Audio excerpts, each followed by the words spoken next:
At long last, here we are, Omaha 8 College World Series time. Welcome back to my channel, doing more college baseball content. You guys really seem to appreciate that last upload. Thank you for all the support. Had to check in with my predictions for the Omaha 8. Very, very exciting super regionals. A lot of talent between so many different good teams. It was a shame that some of those teams really had to go home. But here we are with the cream of the crop. Let's go ahead and jump in with game-by-game predictions. Going to go all the way through the bracket, talk the storylines for each team, and then set you up with my prediction for the final. Game number 1 between Stanford and NC State. First pitch on Saturday at 2 p.m. Eastern. NC State stared elimination in the face after a 21-2 loss on Friday and laughed in the face of the Razorbacks taking back-to-back one-run games. They seem like the darlings of the tournament right now, truly on a roll.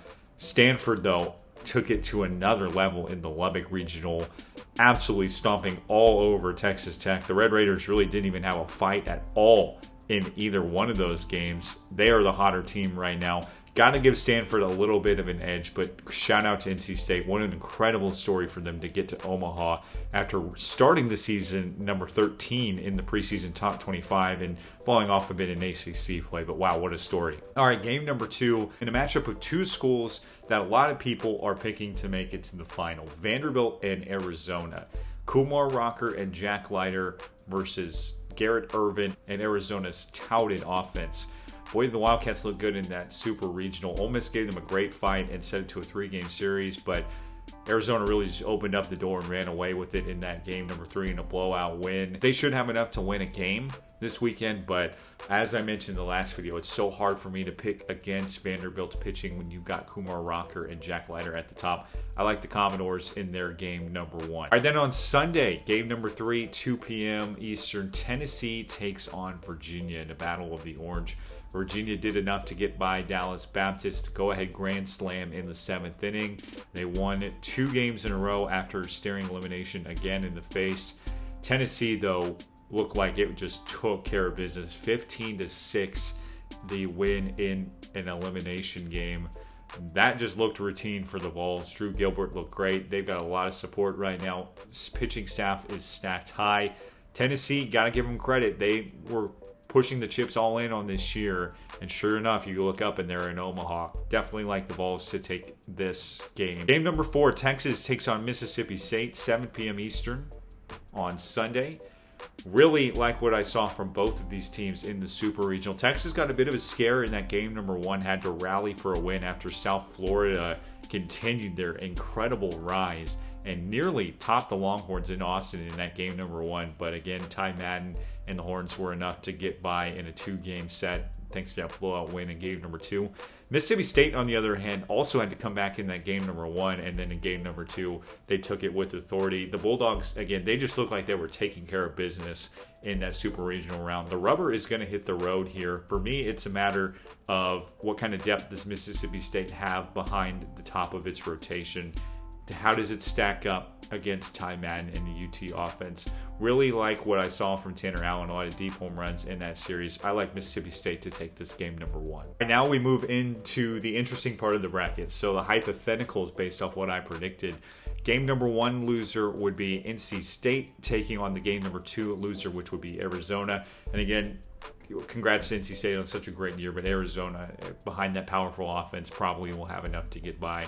Give me the Wildcats in that one. Stanford versus Vanderbilt, a matchup that this would be Tim Tawa and his incredible play carried on through the Super Regional. This would be him going up against Jack Leiter, who we saw get touched up by East Carolina late in his last start. I still like the Commodores to win here. Again, I know it's going to sound repetitive, but when you got Rocker going game number 1 and Leiter going game number 2, that's too hard to beat. I've got Vanderbilt winning its first 2 games, including this challenging matchup against Stanford. All right, then Tuesday, June 22nd, Virginia taking on game number 4 loser. That would be Texas. Again, Texas has a lot more depth in its starting rotation. Definitely like them head-to-head here, sending Virginia home. Sorry, Steven Stock. You were a great story. Glad you made it all the way to Omaha. I definitely like Texas' depth compared to Virginia here. But again, you got to give the Cows a lot of credit. Unranked at the end of the season, they ascended through that regional in Columbia, won it under adverse conditions, and then went back there to win the Super Regional. All right, then your game number 3 winner, Tennessee, takes on number 4 Mississippi State, and a clash of the SEC. After the Bulldogs had such a rough SEC tournament, they have just turned it on in the NCAAs. I'd like Mississippi State to keep its momentum and keep the ball rolling over Tennessee. Would love to see the Vols keep their mojo going as well, because they've been very good in the postseason.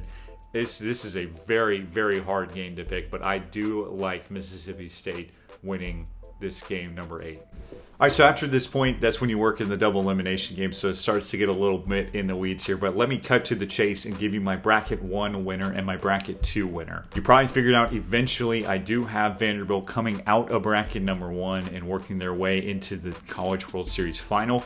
And a lot of people aren't going to like this, but I've got them matching up with an SEC foe. Mississippi State's got it rolling right now. I love what they bring with their pitching staff. Again, you move toward the bullpen and they're a little vulnerable, but they have that pedigree. They have that experience.